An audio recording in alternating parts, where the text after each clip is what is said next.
नमस्कार दोस्तों, study IQ में आप सभी का बहुत बहुत स्वागत है।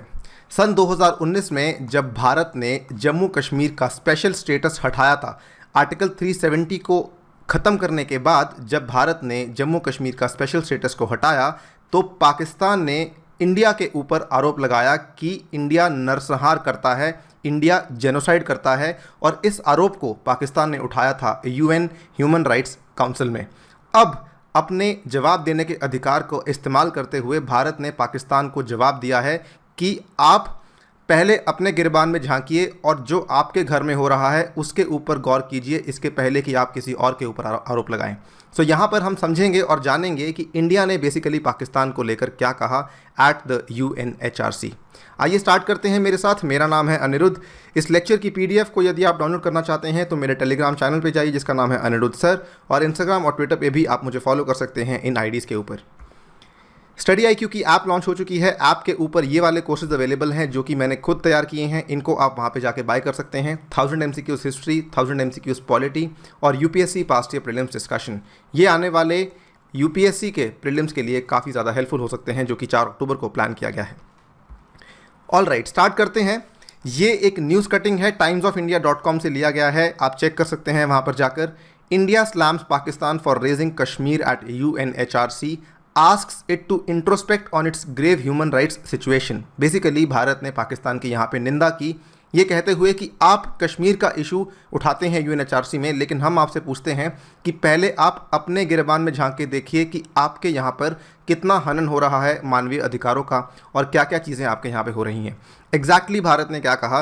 Basically, while exercising its right to reply in UNHRC, it slammed Pakistan for raising the Kashmir issue in 43rd session of UNHRC।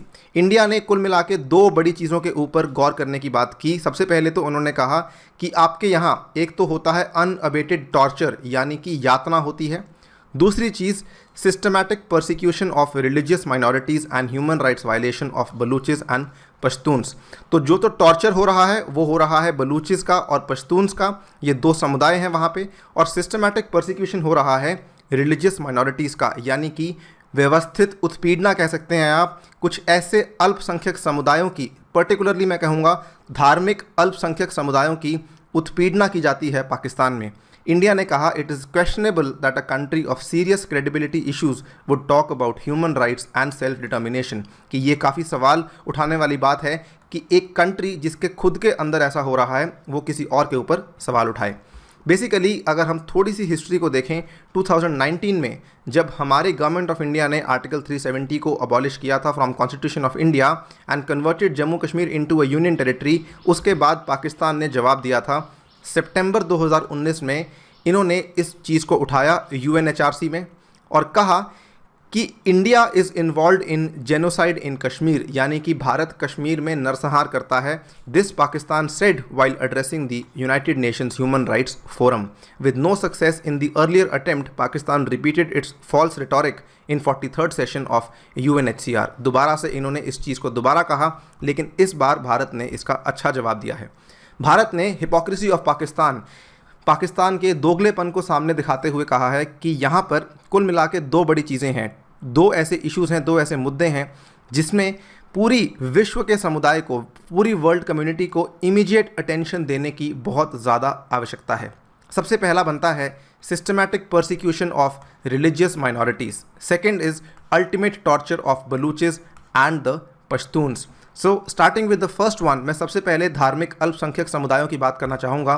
सबसे पहले हम बात करते हैं रिलीजियस परसिक्यूशन ऑफ हिंदूज़। इसके क्या क्या एग्जाम्पल्स हमारे सामने आते हैं।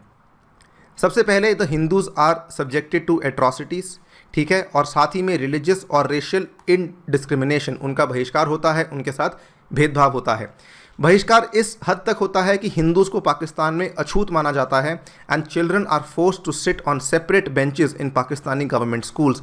जो हिंदू धर्म के लोग हैं उनके बच्चों को अलग सेपरेट बेंचेस पर बैठना पड़ता है पाकिस्तान के गवर्नमेंट स्कूल्स में।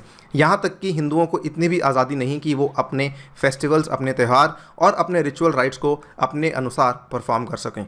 इसके अलावा अगर हम बात करें, बात यहाँ पे ख़त्म नहीं होती। पिछले 20 सालों में हिंदू और सिख फैमिलीज़ को फोर्स किया गया है to flee Pakistan after the religious persecution crossed its limit. In fact इसमें जो बहुत बड़ा मुद्दा था वो वहाँ पे महिलाओं की सुरक्षा का था। The safety of the women belonging to the minority community was one of the primary reasons behind their immigration, जिसकी वजह से उनको वो देश छोड़ के जाना पड़ा। यही नहीं, अकेले हिंदू समुदाय के साथ ही नहीं, वहाँ पर क्रिश्चियंस के साथ भी ऐसी चीज़ें होती हैं। Pakistan Christians like other religious minorities in the country have been the target of escalating attacks in recent years. उनके ऊपर भी बहुत अटैक्स हुए हैं। The attacks on their residential areas and places of worship have mostly been motivated by the country's controversial blasphemy laws. So ये blasphemy laws की जो कहानी है काफ़ी पुरानी है। पाकिस्तान में आपको मालूम होगा शायद कि वहाँ पर ईश निंदा के बहुत कानून हैं, यानी कि पाकिस्तान एक थियोक्रेटिक स्टेट है। अगर आप जो स्टेट का रिलीजन है, अगर आप उसकी फॉलो नहीं करते या उसके अगेंस्ट जाते हैं तो वहाँ पर आपके ऊपर ब्लास्फेमी कानून के तहत कोई कार्रवाई की जा सकती है। लेकिन प्रॉब्लम इज़ कि इन ब्लास्फेमी कानूनों का बहुत ही मिसयूज़ होता है, इनकी वायलेशन होती है और प्रशासन ही इन ब्लास्फेमी लॉज का मिसयूज़ करके जो अल्पसंख्यक समुदाय हैं, जो माइनॉरिटी कम्युनिटीज़ हैं, उनको अपने झांसे में लेकर आती है। Further coming to the second part, जहाँ पे हम बात करते हैं एट्रॉसिटीज़ इन बलूचिस्तान। यहाँ पे बेसिकली बात करेंगे जो टॉर्चर पाकिस्तान करता है on the Balochis and on the Pashtuns. Balochistan आपको मालूम होगा एक प्रोविंस है पाकिस्तान का इनफैक्ट लार्जेस्ट प्रोविंस है बलूचिस्तान। अगर हम बाय एरिया बात करें, यहाँ पर बलूचिस्तान, जो आपने नाम सुना होगा ग्वादार का, तो जो ग्वादार है वो बेसिकली बलूचिस्तान में ही लोकेटेड है, यहाँ कहीं पर। ठीक है, ये आपका बलूचिस्तान है पूरा का पूरा। One of the largest provinces Balochistan. इसमें जो हिंसा हो रहा है और यहाँ पर जो मानवीय अधिकारों का वायलेशन हो रहा है, इसकी वजह से Balochistan is one of the most disturbed places in the world. In fact problem यहाँ पे इसलिए बढ़ जाती है कि पाकिस्तान सरकार ने अपने मकसदों को पूरा करने के लिए वहाँ के लोगों के ह्यूमन राइट्स की वायलेशन तो की ही है, एट द सेम टाइम उसको एक्सप्लॉइट भी पूरा किया जा रहा है। फॉर एग्जांपल वहाँ पे नेचुरल गैस के रिजर्व्स हैं और कई सारे और रिसोर्सेज हैं, जैसे कि coal, oil, copper, gold, lead and zinc. So metallic, non metallic और एनर्जी रिसोर्सेज के चलते इन्होंने बलूचिस्तान में अपनी एट्रॉसिटीज़ को काफ़ी बढ़ा रखा है। इनफैक्ट कुछ समय पहले ये न्यूज़ आई थी सामने कि बलूचिस्तान में बहुत सारी डेड बॉडीज़ पाई गई हैं। एक मास ग्रेव पाया गया है जिसमें कि लगभग 1000 बॉडीज़ को डंप किया गया था। So Balochis are demanding the right of self determination. ठीक है, और बलूचिस्तान में cases of enforced disappearances are very common, यानी कि लोगों को धक्के से मजबूरन उनको डिसअपियर करवा दिया जाता है। ये तो रही बात बलूचिस्तान की। कमिंग टू पश्तून्स भी एक कम्युनिटी है और ये कम्युनिटी बेसिकली अफ़गानिस्तान के साथ जो बॉर्डर लगता है उस एरिया में पाई जाती है। This is the Khyber Pakhtunkhwa province. तो जैसे बलूचिस्तान एक प्रोविंस है, सिमिलरली खैबर पख्तूनवा भी एक प्रोविंस है पाकिस्तान का।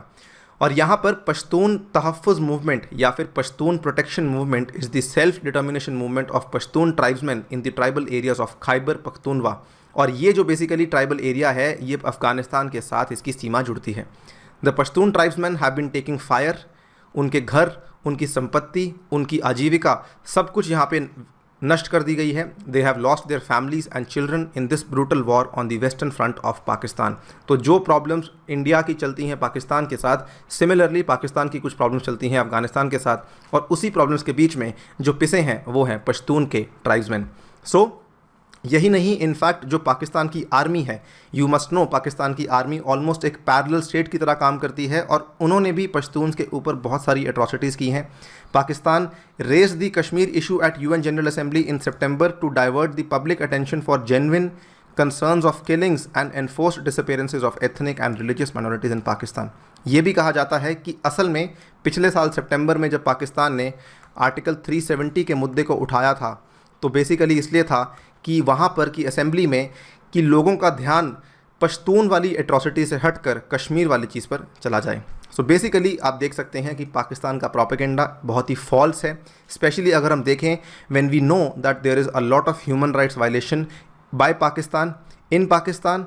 और जब पाकिस्तान बोलता है कि कश्मीर में ह्यूमन राइट्स वायलेशन हो रहा है, I think it is very very clear, हम सभी जानते हैं कि आर्टिकल 370 के पीछे हटाने का जो मेन मकसद था वो यही है कि हम जम्मू कश्मीर में और ज़्यादा निवेश करना चाहते हैं और हम कश्मीर की रक्षा और सुरक्षा को और बेहतर करना चाहते हैं। सो पाकिस्तान का प्रोपेगेंडा, पाकिस्तान के यहाँ पे आरोप सब एक तरीके से झूठे हैं। और सबसे बड़ी बात, वीडियो को एंड करने से पहले जो मैं कहना चाहूँगा, a failed state like Pakistan has no right to question its neighbour regarding his internal issues.